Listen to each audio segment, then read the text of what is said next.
Father, thank you so much for this time. Thank you for what an opportunity it is for all of us to come here and learn from one another. We thank you for the classical Christian education movement. We thank you for what you're doing and seeing your obvious hand of blessing there. I pray for this time. I pray it'd be valuable. In Jesus' name, amen. Well, I think I've met most of you at some point, or you've been in one of the sessions before. My name is Scott Welch. Been teaching for about 17 or 18 years. Spent 16 years at the River Academy in Wenatchee, Washington, and now I'm at the Oaks in Spokane. I've been there for a couple years. I teach logic, classical literature, and junior rhetoric. And so over the last 20 years, as probably most of you that have been in education for very long or in classical Christian education, if you've been anywhere near a startup school, you find that you don't always just teach exactly what you want to teach. I know in 20 years, I think I taught 23 different classes we figured out at one point. So whatever, they would say, well, we know you're teaching logic and Latin. So out of these 6 choices, what would you like? Geometry, general science, 7th and 8th grade ELA. And it's like... and so it's kind of funny, but the one thing that's been standard throughout my whole time is logic. There are not a lot of logic teachers out there, so my job has been secure. But quite a few years ago, so after I'd been teaching already for over 10 years in logic, I started becoming a little bit frustrated, or I don't know if frustrated is the right word, but a little bit, I was wondering if what I was doing was actually doing what I wanted it to do in logic education. And so the sinking feeling started when we had a guest speaker come into our rhetoric class, and one of my students, and this is in the junior year, one of my students said something that was, it was uninspired by logical thought. And so the guy looks and says, "Who teaches logic at this school?" And I'm sitting in the back, and they all turn and look at me, and I'm sitting there thinking, how did this happen, you know? And of course he was joking. Everybody says things that are illogical. But the rest of that talk, I'm sitting there thinking, it's interesting that's not the first time I've heard something like that. Or why don't our juniors think logically? Or why does it seem like all of our junior thesis, when we first get them, they're really struggling to make a strong argument? And so I wanted to kind of defend myself, and I thought, hey, you should know that she's one of the best students in the class, and she can prove the validity of an EIO3 with the best of them. Right? Or she's the top of the class when it comes to proving consistency with the shorter truth table method. How could she ever say anything illogical? And so I guess the worst thing I could have said was, well, the type of logic we teach in 8th grade actually doesn't help them in real world thinking. And that was the thing that got me, was I was trying to think, is what I do in 8th grade actually preparing them for logical thought in the rest of the grades? And that's the question I want to kind of explore with you. I'm going to start out by telling you right now, what I'm talking about today is the beginning of the conversation, not the end of it. I have not figured this all out. I've been thinking through this. I know that it is the way forward, I think, for me. And I would love to get your thoughts on it. So, but anyways, I was just starting to get this sinking feeling that we were not preparing them or training them with the tools of argumentation. So I want to start with from the schools that I've been acquainted with, and the schools that I've been acquainted with, and the schools that I've talked to, and the schools that I've done training at. This is something like what you'll find in an 8th grade logic class, whether you're using Nance's materials, which I use, whether you're using Martin Cothran's materials, whether you're using a college text like Cohen and Copey or Hurley or whatever you might have taken in college, you'll find something like this in the information. How many of you guys actually teach logic? So some of you do? Okay. And how many of you are rhetoric junior, or you're in junior high or high school? Most of you? Okay. So this is kind of what you'll learn in 8th grade formal logic, or 8th grade formal logic is on the left-hand side. So you learn categorical logic, terms, definitions, how to define words, what a statement is as opposed to what a sentence is. You'll talk about relationships between statements, supported statements, self-supported statements, consistency, implication, equivalence. Move on to arguments, which is in deductive logic or in formal logic, it's the syllogism. And then you move on to propositional logic. Most people do. Cothran's books don't, but I know Nance's books do. They move on to propositional logic, which is proofs and truth tables and things like that.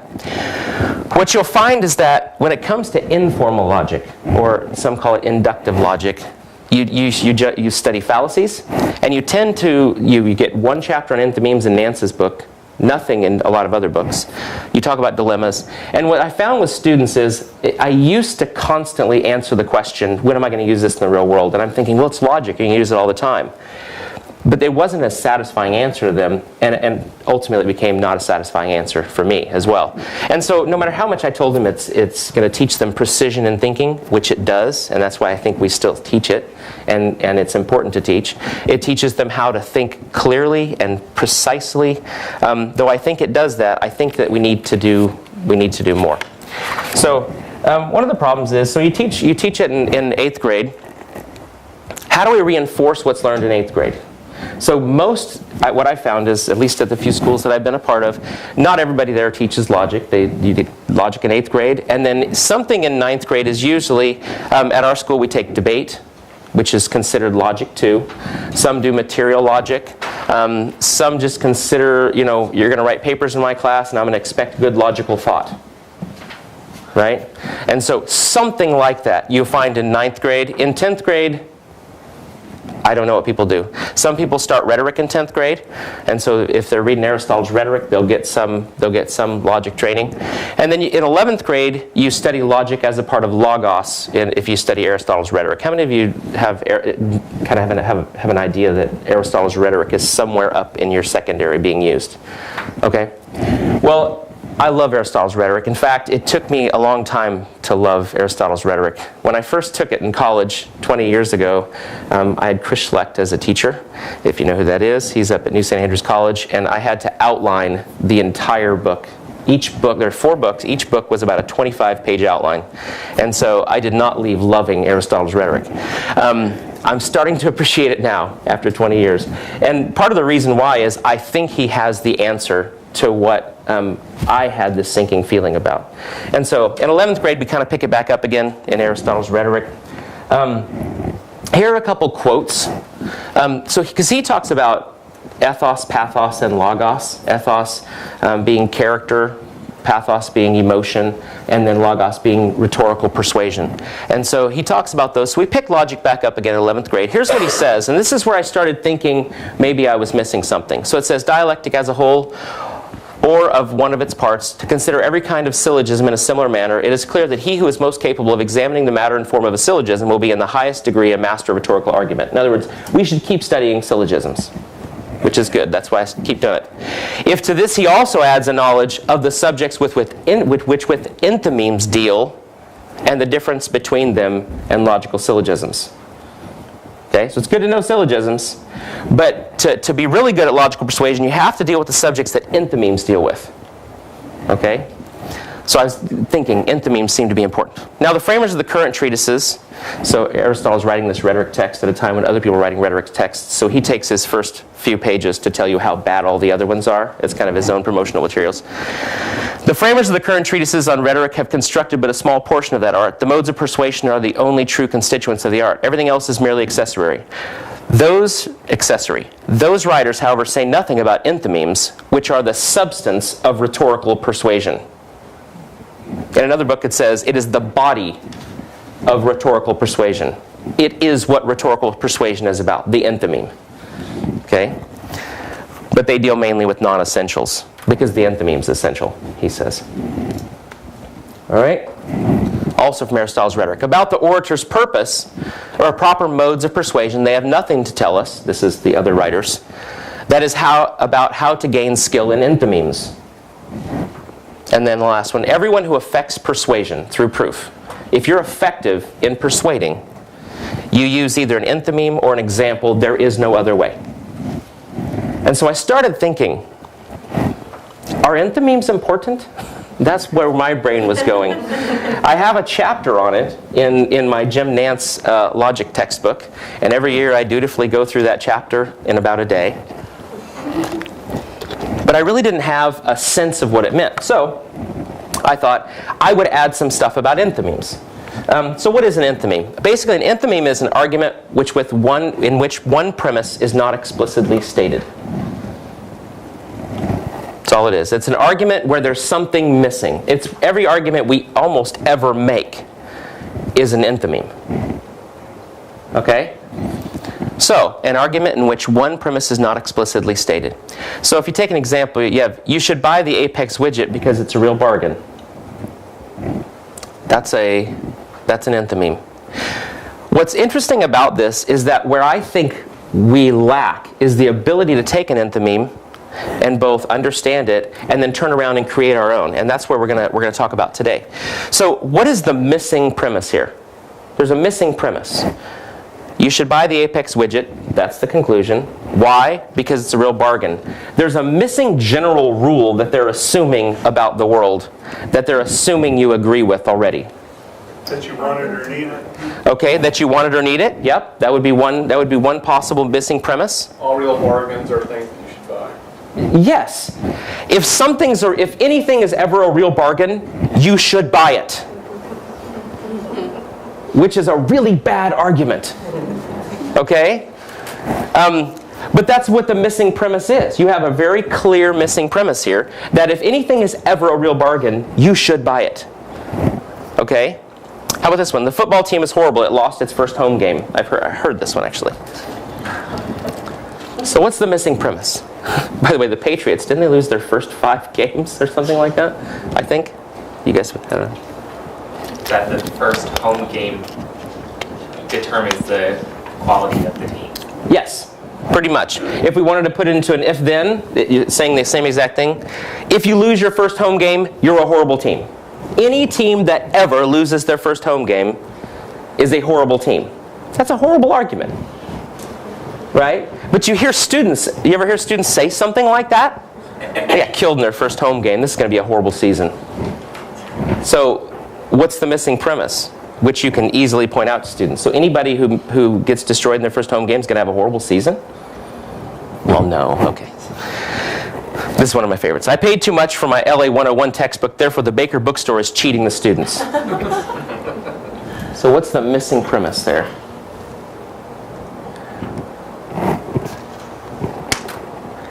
That if you ever pay too much for something, you got cheated.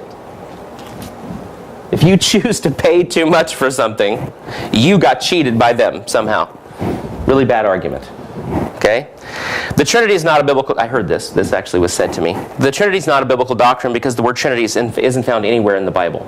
The English word Trinity is not found anywhere in the Bible, the name of the doctrine. So the missing premise is, if a word doesn't appear in the Bible, then you can't have a doctrine about it. Or something like that, which is a really bad argument. Okay?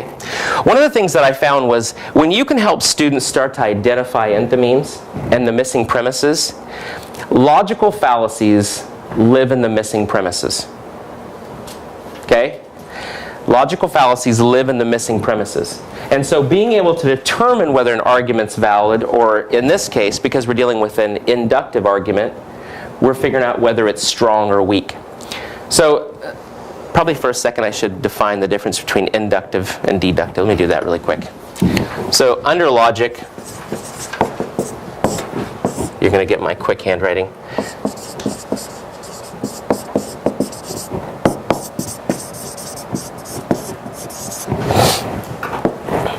There's 2 types of logic, sometimes called formal and informal. You have inductive and deductive. The example I usually use with my students is, we used to live right next to this house. We lived in a tiny little place, but we lived next to this mansion that was on the water, and she was our landlord, and she would let us go past her house and go down to the beach. It's on Puget Sound. It wasn't like a really nice beach. It was really stinky. But when the tide went out, we'd go out, and there's all these rocks there, and when you turn over a rock on the beach, what do you find underneath the rocks? You guys have been to the beach. Crabs, right? There's tons of crabs. They're all over the place. A deductive argument would be something like this. I've gone out and turned over every rock on the beach, and they all have crabs underneath them. Therefore, that rock has crabs underneath it. I've already turned them all over. It's sure. It's for sure. It's either valid or invalid, and it's a for sure argument. An inductive argument is one where you're adding evidence and you're finding out whether it's strong or weak. So it would be, I turn over one rock, and I go, man, I bet every rock out here has crabs under it. That's a really weak inductive argument. I turn over 1,000 rocks. That's a little bit stronger of an inductive argument.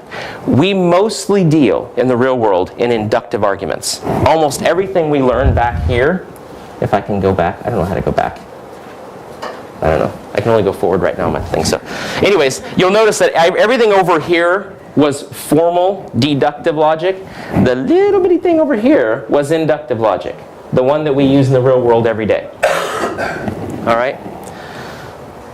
So that's important.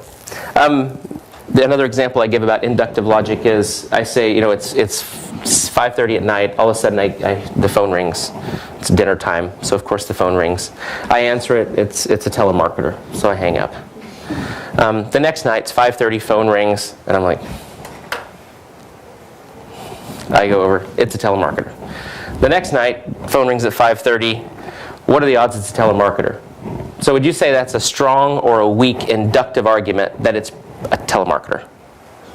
It's certainly getting stronger, right? The more evidence we get, the stronger the argument. In deductive arguments, it's either yes or no. In inductive arguments, it's either strong or weak based on the amount of evidence you have. So we'll talk more about that when we get here in a little bit. All right. So after I realized that enthymemes seemed to hold the answer, or at least the key to what I was feeling some angst about. You can't read this. I just added this morning. I'm sorry. I'll read it for you. The examples I gave you, by the way, are on this sheet. So that's where I got them from. But all it is this was my first attempt. When I was teaching, I did it in rhetoric, not in logic, but in rhetoric. This is the list of tons of enthymemes. The apex widget one is on here. The apex widget is right here. Actually, this one says the apex widget is a bargain because it costs less than $1, which is actually a little stronger argument. I guess if it costs less than $1, it probably is a bargain. But I gave them a huge selection of enthymemes and made them go through and give me the missing premise, which I felt like, okay, I taught them enthymemes. So then I realized, and this is, I can't go back, we're not ready for that one yet. What I realized was that, yes, through logic in 8th grade and through what I was teaching with enthymemes, all I was really doing was teaching them how to find whether or not an argument is good or bad. At no point had we taught them how to form a strong inductive argument. And that's why, big surprise in junior year when they write their junior thesis, they don't write good, strong inductive arguments. They don't write good arguments almost at all, except for a few really strong students or some kids that have done mock trial or your best debaters who had to, really think through this. And so I started looking for something. I don't know about you guys, but have you guys ever read Orthodoxy by G.K. Chesterton? Some of you have. I think it's in the introduction or in the first chapter. He talks about how he's talking about going out and trying to find his own orthodoxy, and it's like leaving Great Britain and going out and wandering, trying to find a new land, and he finds this wonderful new land, and it's the other side of Great, like he's back in Great Britain again, I think is the way the example works. For me, a few years ago, I just realized there isn't a ton of stuff in classical Christian education about how to do this. And so I started reading tons of books outside of the classical Christian education movement. I got into stuff from Harvard's Project Zero. I started looking at all kinds of stuff about how other people are teaching this. And what I found was, when I found the best stuff, which is after about 3 or 4 years of researching and reading tons of books on this, what I had found was, I got back to the best book I found was on classical education. And so it was a very interesting trip around. But I came to this book right here, Teaching Argument Writing, which, by the way, if you buy this book and read it, you'll realize that a bunch of the stuff that I'm doing here for you is out of this book. This book was the answer to my questions in a couple different ways that I'll talk about in a minute. Who's the author? George Hillocks Jr. The foreword's by Michael W. Smith, not the one that you're thinking of, which is funny. He wrote some really good, so it's funny how I ended up getting into this stream of authors that led me to here. So George Hillocks Jr. How do you spell that last name? Hillocks. George Hillocks Jr. just passed away, I think, a couple years ago.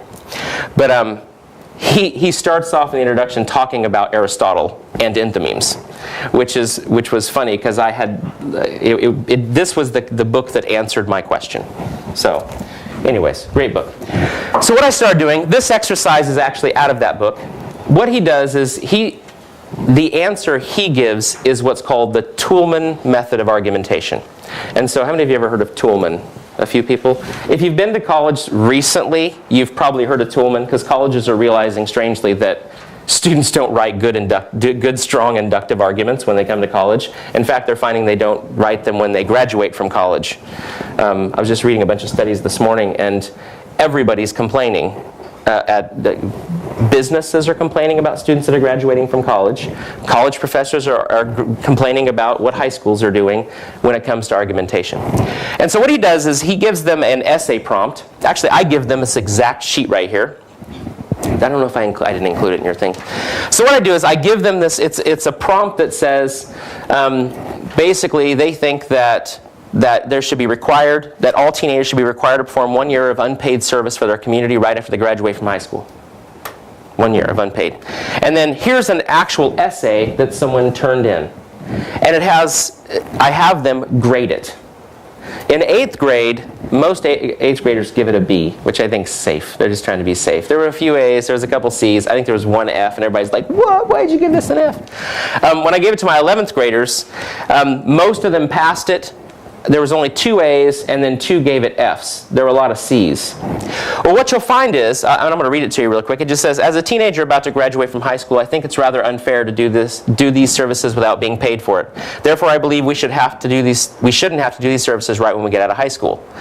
First of all, when people graduate from high school, a majority of people either go to a junior college or college. During the summer break, most of them will get jobs to pay for college. Another reason is it takes money to drive around town and do these services. Personally, I think you should use all the unemployed people that receive unemployment checks because they are the ones that have nothing to do. These are my reasons why I think we shouldn't have to do these services.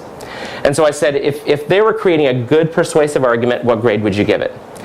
Well, the reason why I give this is an excellent essay to teach them the difference between making a claim and actually giving evidence for something. They give a bunch of unsupported opinions that they don't support. And so this would be an F, obviously, and I think that most people, like I said, two gave it Fs, and one of them said, well, they're just giving a bunch of opinions without backing them. And I thought, good, you guys can see that. But this is what I use to start the Toulmin method, and I'm going to go into it more in a minute, but it introduces them to claims and evidence. What is the difference between a claim or an unsupported opinion and evidence for a claim that supports it? So that's the first thing that I give them.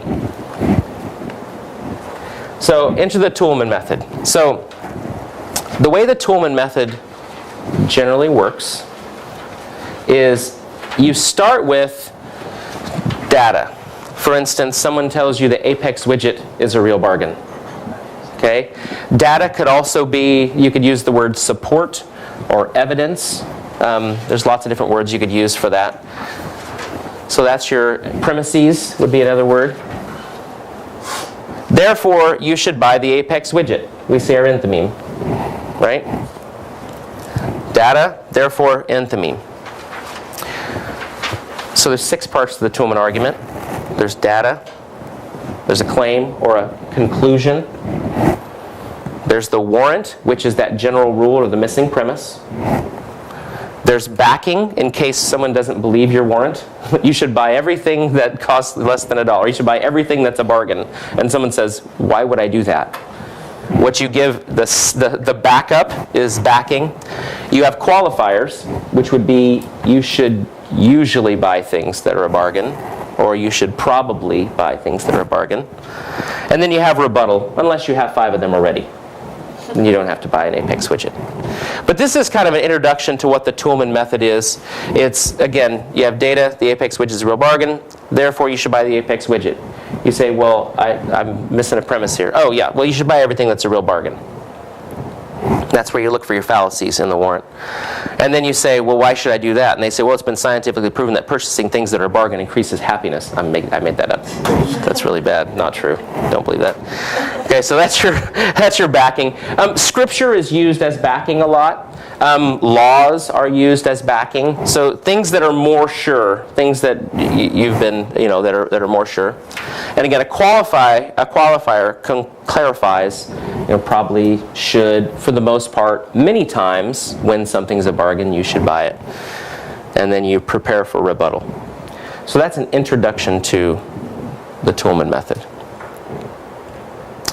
Now, I do give them this chart, but I don't start with it. And part of the reason why is they don't fully understand it when I give them this chart for some reason. I'm not sure why that is.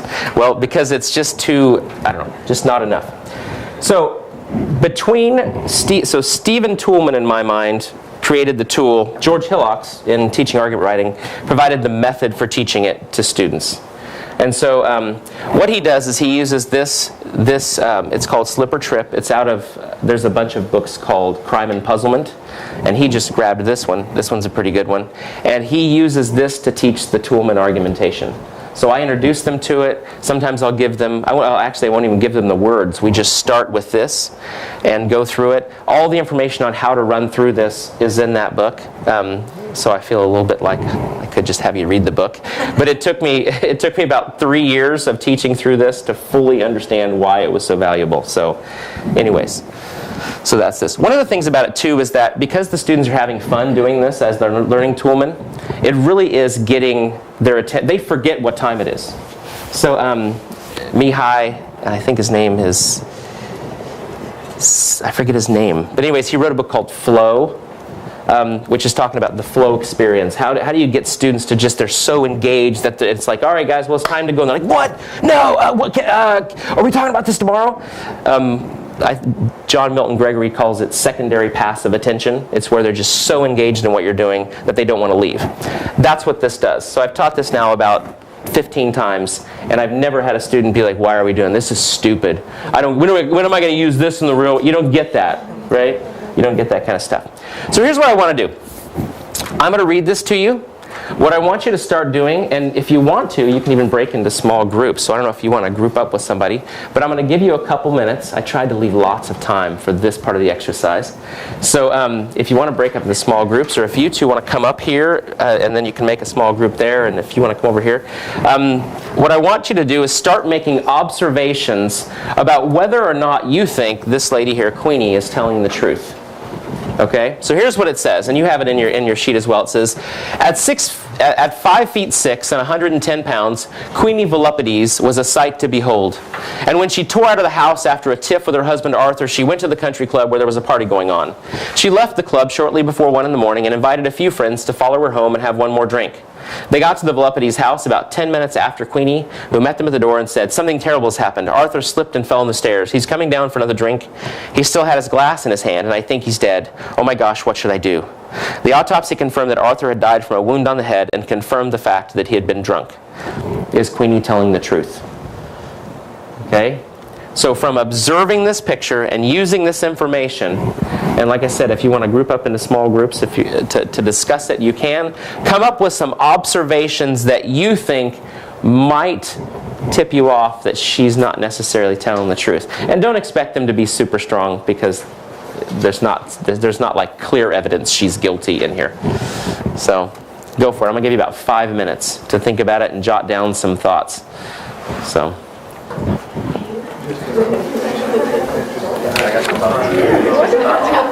I'm rereading it.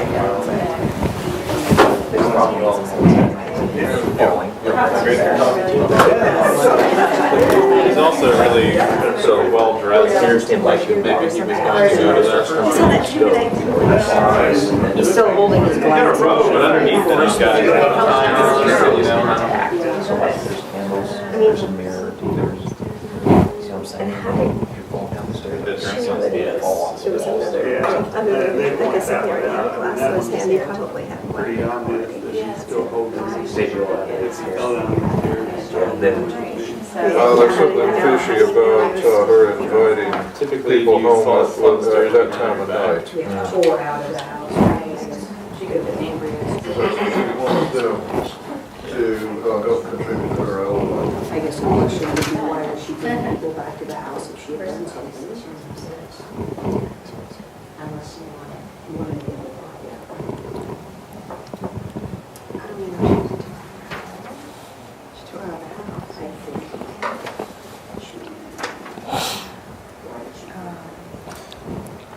So he still has his glass in his hand. Yeah.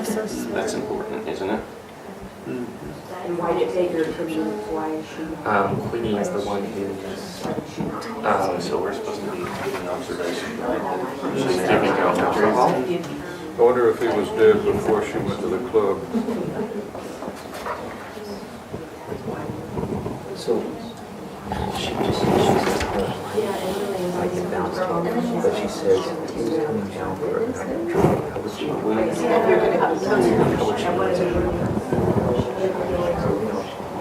You just writing your own little things here? I'm thinking Also, He's a loner. He is. We're sitting here just talking and he's over here buying. I have those students that just want to, you know, I love it. I can't seem to understand the whole of the thing until I dissect it and Yeah. understand each part and put them together, then I can talk to you about the whole of the thing. Oh, If I absolutely. try to lecture on something that I don't know specific step by step, You I bet. feel disingenuous and I get embarrassed, and Yep. then I'm scared of questions. No, I hear you. I've been in that exact situation before. In 20 years of teaching and being handed a science book and having someone ask you a question, it's yeah, I totally understand. Getting good at going like, That is a good question. why Yeah. did you think to ask that? What do you guys think? Anybody else? That's great. No, I understand completely. And there's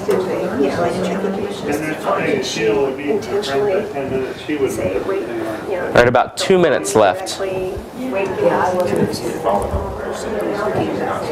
why? What purpose? Because he's still in the Queenie. Well, sometimes people go back to them don't have nothing to do with anything, you know, like just before. Right, which, If you were the defense attorney, what would you do to her face? Should be telling the truth. This one to she me. tore it out in a tiff. How do we know? Are we being predisposed to assume She she was was lying lying? about the There's truth. a good she said. There's no witnesses, right? She assumed his purpose. You kind of assume that the narrator's telling the truth. Okay. Yeah. The assumption. Like the tiff, Okay, so because the narrator's telling you that. I think it's a, yeah. assumed truth. Yeah, kind of third person omnipotent or omniscient. Yeah, he knows. He knows that she had a tiff. Everything that she says is what we're questioning. Yeah. I'm with you. But the food would surely be burning. But it doesn't say when she went to the cooking.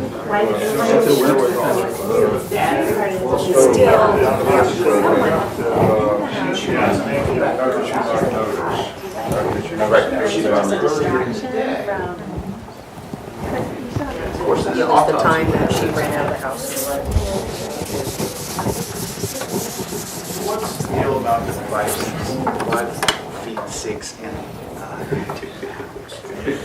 I think the glass and his position and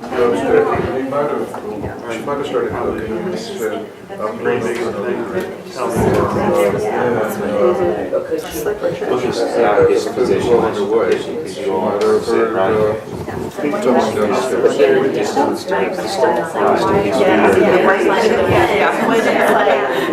All right, about 30 more seconds. And if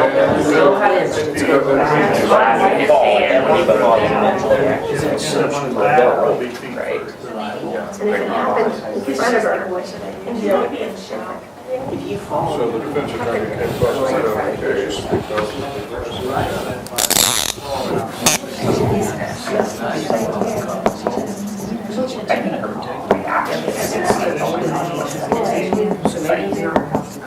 well, I mean, I guess you would be kind of in shock and not understand.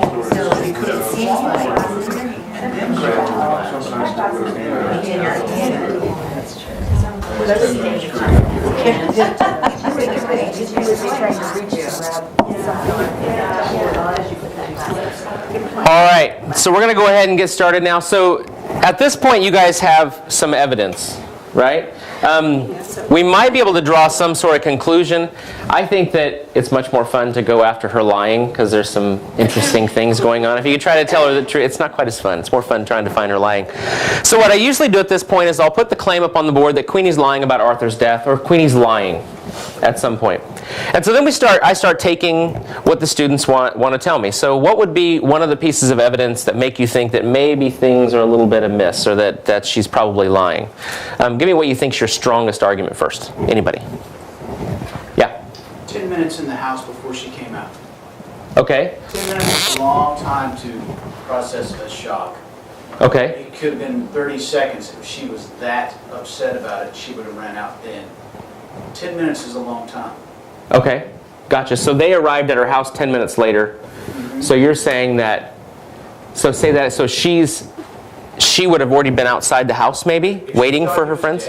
Mm-hmm. She would have already started some sort of process to get Or called the 911? Okay. Okay, so just putting some, so she waited 10 minutes. Can we argue that?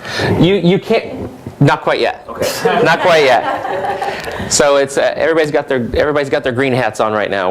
Everything's working towards brainstorming. But we will get to that because we will talk about rebuttal points at some point. Part of this though is, like I said, my first exercise where I just give them that paper introduces them to claim and evidence and the difference between the two. Now we're adding in warrant.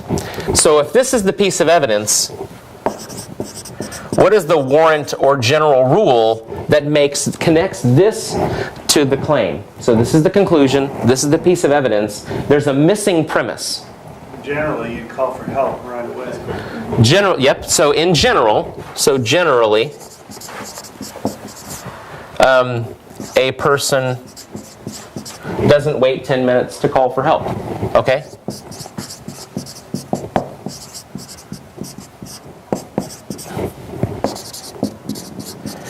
Generally, when you fall down the stairs, you don't have the glass unbroken in your hand. Okay, good. Excellent. That's going to be our next piece of evidence. In fact, I'm going to put evidence above. That's going to be our next piece of evidence. I like that one. Okay? But this one really quick. So now we have a claim. We have a piece of evidence. We've connected the piece of evidence to the claim using the missing premise, the warrant, right? Here is where we start thinking, is that true? This is where we look for fallacies. This is where we look for whether or not we really think this is true. Sometimes you can just say something as a piece of evidence and people nod. And it isn't until you write this out that they go, oh, wait a minute. Well, what about, okay, this is where you find your fallacies. This is where you look for the strength of the argument. Now, another piece of the Toulmin argumentation is this word right here, right, which is a qualifier. So I've now taught them 4 parts of the Toulmin argumentation already, just in the first few minutes, and no one's looking at the clock. No one's asking me why we're doing this. No one's saying, when am I going to use the real world? They're excited about what we're doing. Okay, so we have claim, evidence, warrant, and then we have a qualifier to keep us going. All right, so I love that argument. Susan, could you say it again for me? Well, the glass wasn't broken. If he fell, he wouldn't have an unbroken glass in his hand because he would have probably dropped the glass to grab the rail. Okay. The glass would have broken as he fell. Okay, so glass is unbroken in his hand. I usually try to break it down into one piece there, but I think they go together. So you actually already said the warrant. Generally, a glass would break if you fell down the stairs. It wouldn't be unbroken. Generally, when someone, so we're talking generally. When someone falls down the stairs with a glass in their hand, the glass wouldn't survive. When someone falls It doesn't remain in their hand. the stairs, so instead of talking about glasses, remember we're taking it up a level. So when someone falls down the stairs, they drop what's in their hand. Is that fair? More general, they drop. Unless it's really a rare single malt and they're going to hang out. Cup it like a baby, fall down, drink it.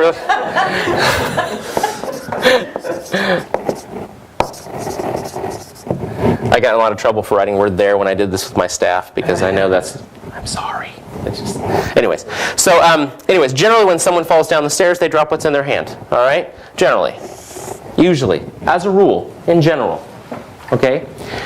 If you look at the back of the sheet, that's the one that I give as an example. On the very back, you'll see the chart that I give them that we kind of work through. And so then someone says, well, there was this one time I was carrying my baby brother, and I fell down the stairs, and I didn't drop him. And I thought, well, that's interesting. The value of what you're carrying is good.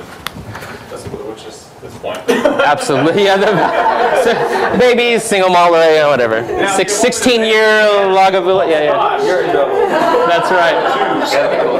Yeah. Hard choice. I like the baby brother a little better, but whatever. Single malt Lagavulin. Okay. So you take this. So I love when someone mentions that. In fact, I'll sometimes try to draw that out, because what does that give me? The fifth part of the Toulmin argument, which is the preparations for a rebuttal. Unless, usually I wouldn't do it like this. I would use a longer board. But I would say, unless it is extremely valuable. And they're not drunk. And they're not drunk, okay? Unless it's extremely, or unless they're drunk. You could have that as another one. Sure. Just being drunk and impaired is normal habit of what you can do. He's just clutching and falling. Sure. Now, some people start getting in a tizzy because they're only thinking about I'm thinking about the Toulmin argument method. They're thinking about actually winning, right? So like, no, wait a minute. What if, sometimes if So, but what I'm looking for here is unless and unless.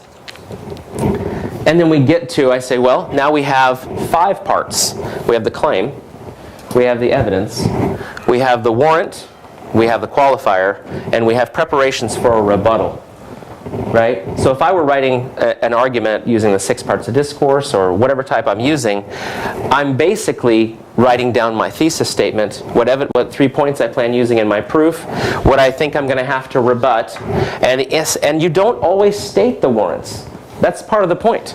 Sometimes you do, because you want to make sure your argument's understood, but that's the whole point of a warrant. Most of the time, you don't have to state it. I'm going to show you an example of a paper that a student actually wrote at the end of this 2 weeks ago. Megan Tallman, she's an 8th grader at the school right now.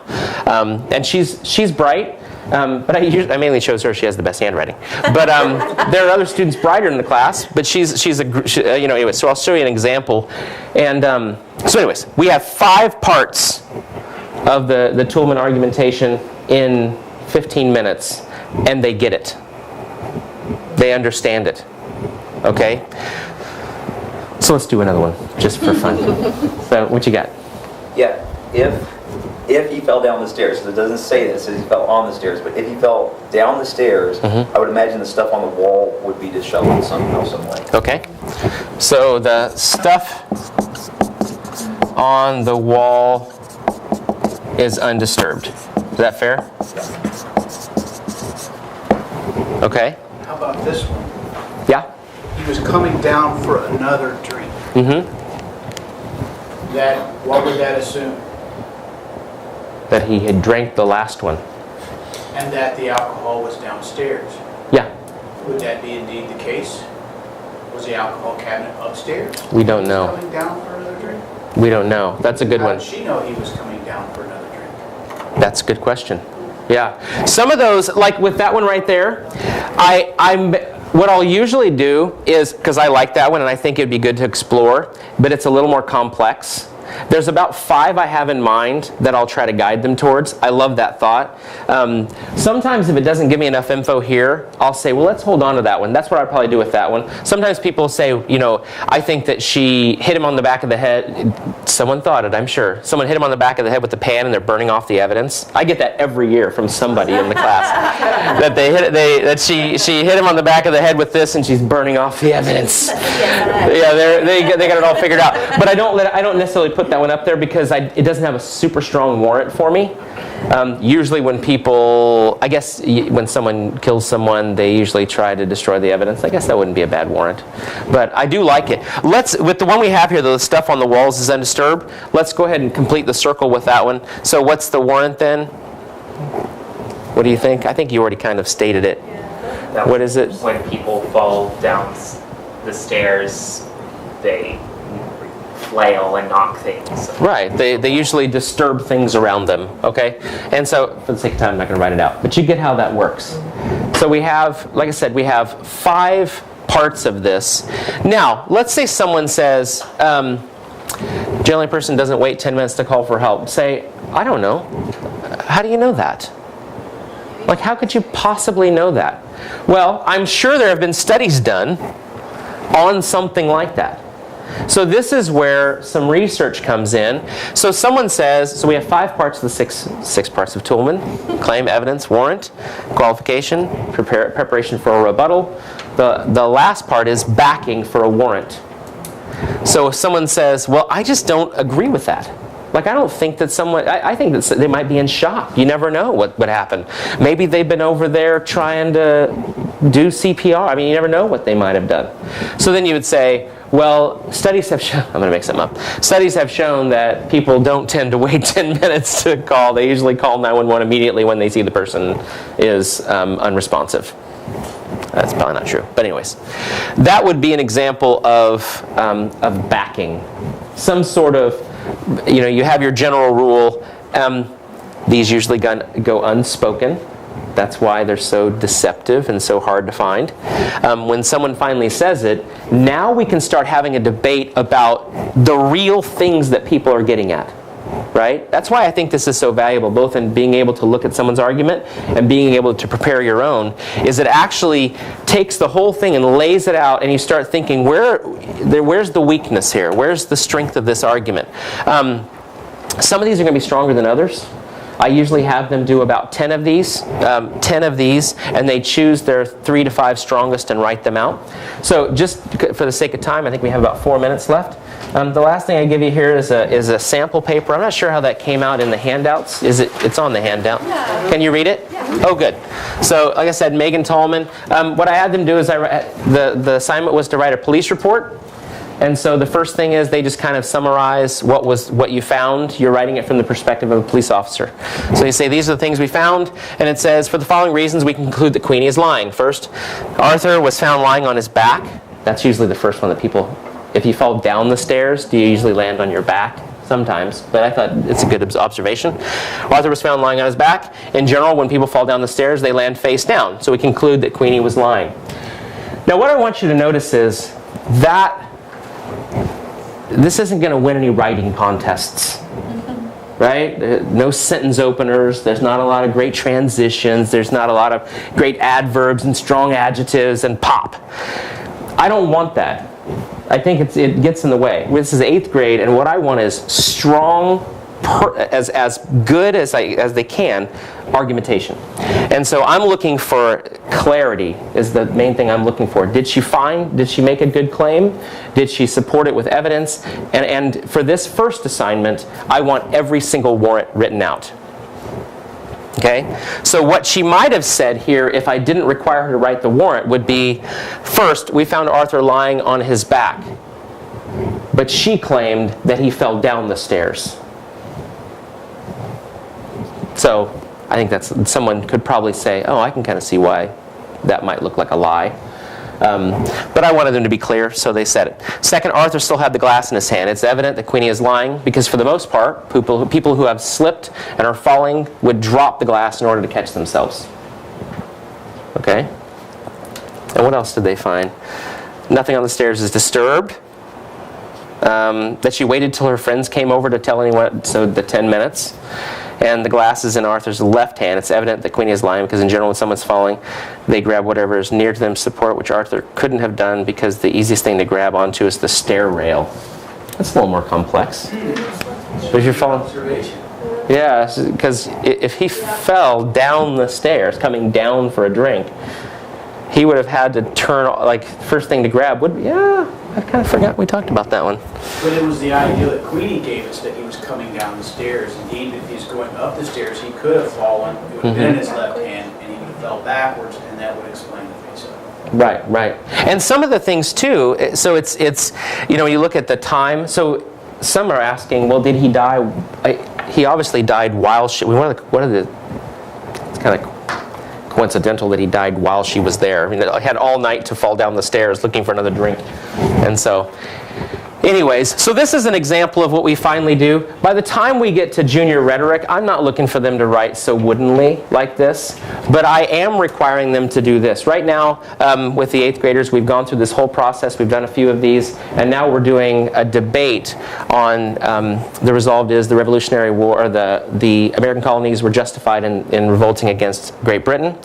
And so the teacher gave them a piece of evidence. For instance, one of the pieces of evidence is that they were being taxed without representation, obviously, as a clear argument to argument. Okay, so they were justified in revolting, piece of evidence. They were being taxed without representation. The warrant. If you're being taxed without representation, it's okay to revolt against the government. Oh, really? If someone's taking my money the way I don't want, then I can, okay. That requires warrant, or excuse me, backing. They immediately realize when you get to a complex argument like this, it immediately requires backing. All right? So some of the arguments they realize they're going, well, I don't believe that. As you keep going here, you can create good warrants by helping students come up with criteria for things. So like in literature, if you say, who's the most courageous person in the Iliad or the Odyssey? A lot of times they're like, I think it's so-and-so, and they'll throw out a reason. What I usually do is I give them about 10 different scenarios, and I say, are they courageous or not? And they say yes, and I say, well, what's the criteria then? And they'll say, well, because even though he was afraid, he still did it. Okay, so they start giving my criteria. Then whenever I say, well, Hector's the most courageous person. Why? Because he stayed and fought Achilles even though he knew he was going to die. So if someone, as we came up with criteria, if someone stays in the face of danger and fights anyway, they're courageous. So he talks about how to create warrants from criteria. It's a bigger system, and like I said, the main thing I want is it's the beginning of a conversation. I think Toulmin's the answer. I think that once we teach them that the logic, every teacher can use this in their classes, whether it's literature or science or anything. So, yeah, question. Following that statement there, Yeah. you taught sciences before. Yep. Do you have any specific examples of how this can be worked into the topics of biology, like evolution, or topics in chemistry, like isotopes and the age of the Earth? Yes. Common publications. I have textbooks that I've read. I thought, wait a second, look at that statement. You know, how would that look like? I mean, would you find those original materials and have them read them, and then have this process and make arguments, or would you take an argument and disarticulate it down to the points and then try to work them into syllogisms or fallacies or these type of statements? Yeah, you can do it either way. I tend to find that students, depends on what grade they're in, first of all, and whether they've had training. We're talking senior level now. Yeah, I would say that if you start them early, like in 8th grade with this, by the time they get to be seniors, they should be able to take an article and be able to figure out what's the thesis, what are the pieces of evidence they're trying to give me, and what are the missing premises they're not telling me. They should be able to get to that point, especially with a little bit of guidance. When it comes to biology, age of the Earth, some of those things, I think it's not too hard, especially if you give them a well-written piece, right? Poor writing makes it hard to find an argument. To really understand cells, genetics, genetic frequency distributions, populations, natural selection, then chance, probabilities. Right, but you can break this down to any level you want. So for instance, what the students realize really fast with their junior thesis is that they make a claim here, then they give a piece of evidence. The problem is that each of these pieces of evidence needs support as well. So each one of these subclaims also need to be done like this. This moves up here. The evidence goes over here. You get what I'm saying? So the age of the Earth wouldn't be the claim you'd start with. You would talk about something lower level. So because any piece of evidence has to be supported, right? So every piece of evidence you have has to have some support if you're going to use it. So when someone says, for instance, well, like the example I gave with the Revolutionary War, we had to break that down into smaller pieces. Then when they're getting ready for their debate, they're asking, well, but I haven't proven this yet. And I said, no, you haven't. So each one of these has to go through this process. So you have to prove to me by putting up here that that they weren't given any or that they were being taxed without representation. You have to prove they weren't being taxed without representation. Right? You can say that if you're being taxed without representation, then you can revolt, but you have to prove they actually were being taxed without representation. So this piece of evidence has to be a claim. You prove it, then you can use it as evidence. So, yeah. And one thing I told my students is that every premise in a deductive argument can be backed up or not by induction. I mean, that's the kind of relationship between those two things. Right, right. And so I try to challenge every unsupported statement they make.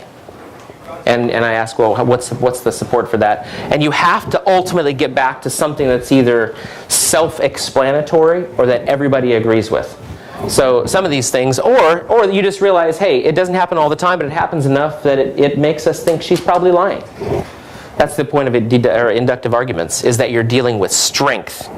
Like that's, some of these are going to be strong and some are going to be weak, and you're helping them. So we do about, well, actually we do 10. We use about 7, and they choose their 3 strongest to put in here. So they're starting to develop what's a strong and what's a weak. We're over time, by the way, by about 5 minutes. So if you need to take off, take off. If you want to stick around and ask questions, I'd love to talk to you more. Like I said, I'd encourage you to check out this particular book. He talks actually about flow experience in here as well, which is that whole secondary passive memory or attention. Thank you. You're welcome. Yeah.